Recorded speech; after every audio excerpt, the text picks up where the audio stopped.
And good for you. I hear that you're practicing meditation. That's true. Yeah, so Yeah. I just started doing yoga last summer. You did? Yeah, because I have anxiety issues. Yes, right? yes. So, It's great for it, is it not? well, yoga is amazing, but I haven't really gotten into the meditation part. It's so scattered right now. So, But that's it. yeah. It's not supposed to get better. I know, I'm sorry. I know. The feeling is you're meant to be cured by it, right? Yeah. No. At least that's not my experience. So how has meditation kind of affected your craft? So one of the things that is really important for actors, in my opinion, and of course this is, it's a creative choice. People use the tools that they want as an actor to tell the kind of stories. I've always been attracted to realism. Right. So to make it appear for people as though something is happening for the first time, that you've actually considered, made a choice on, and then rendered in a way that makes it look real. That to me is artful, and I've always had a fascination with that. And one of the ways that you do that is to stay very present with who you're with and talk and listen to them. And so if you're too busy thinking about your performance or your lines or where the camera is, you're not going to be present for the person talking to them. So yoga is or meditation rather, is a great way to find the present moment. In today's age of the immediate film star, I want to put that in air quotes because you can become a YouTube star overnight. Yeah. You can want to be famous, you can want to say that it's a craft and not really practice anything except sitting in front of a camera. What would be a piece of advice to someone who really did want to make it a craft, that really did want to be great, to keep learning? What would that? Well,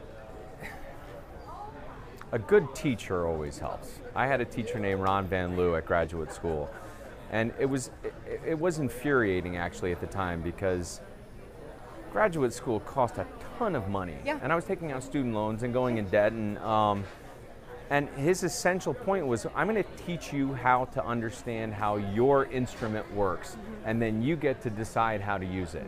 And I was like, forget that, man. I want you to give me the answers. How do I make my $80,000 back? Right now. I mean, what are the faces I need to make that are going to give me a good enough career that I can pay this off? And his point was that if you're going to be an artist or an actor or a performer, that your primary source of creativity is your mind, your heart, your body. And if you don't learn to use that to its greatest capacity, you won't be able to find whatever potential you might have or discover what potential you might have. My advice to anyone who wants to have a long career is to do as much research as you can about what it is you're actually doing and what it is that you're pursuing. And for me, what I was pursuing was storytelling. What happens to you when you reach the middle of your life and you've achieved things that surpassed anything that you would imagine? But you don't, right? I mean, you're not. You feel, well, you have to keep going. But Yeah. so where does it? So I would have thought that I was going to reach some point where I would be like, dude, you should start feeling good about now. Right. But that's not the way it happens for me. I'm really ambitious about the kinds of stuff that I want to do. And the more agency you get, the more you think you should be able to produce. So there's actually a pressure that comes with success that wasn't. Well, somebody's saying, hey, you did a great job. We're going to give you opportunities to do other jobs. Anything you want to do, then all of a sudden you have to be the curator for your own career. Right. And that's something that that's not a that's not a feature of my acting. Some actors are like, I can't wait for my Henry V. I've never been that way. I've always waited for directors with interesting stories to come to me to say, this is the part that you could play in my story. And then I know then I know whether or not it's something I can be useful at. I have to worry from check to check, in the way that 99% of actors do. Mostly because I've saved the money from my MasterCard commercials because I wanted to do weird shit like Jesus the Son and plays. But the experience of most actors is that they get crappy parts and crappy material and are grateful. And to have had the chance to do so many great parts, end up feeling a real responsibility, not to the least of which that my fellow graduate students, who struggle to get great parts, and they're some of the finest actors I've ever known. It's a responsibility that I wasn't prepared for when I just wanted to be a ham, and do school plays. Right.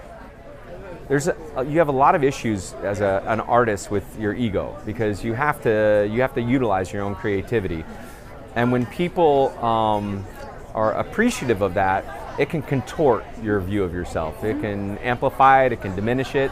So if you don't have a teacher to help you make friends with that experience, so you can continue to produce you're not going to last for very long. It's going to be a very difficult experience. So you're sort of doing that with being on this. You're on the trajectory of the story, right? So you are the vehicle for other people's stories, right? So in a sense, you're educating the viewer. That's the best possible. That is the best possible articulation of what I could be going for. That is the kindest, because for sure that to me I've always thought I can be the most helpful in somebody else's hands. Awesome. Thank you so much. Thank you so much. Pleasure talking to you. Nice talking to you too.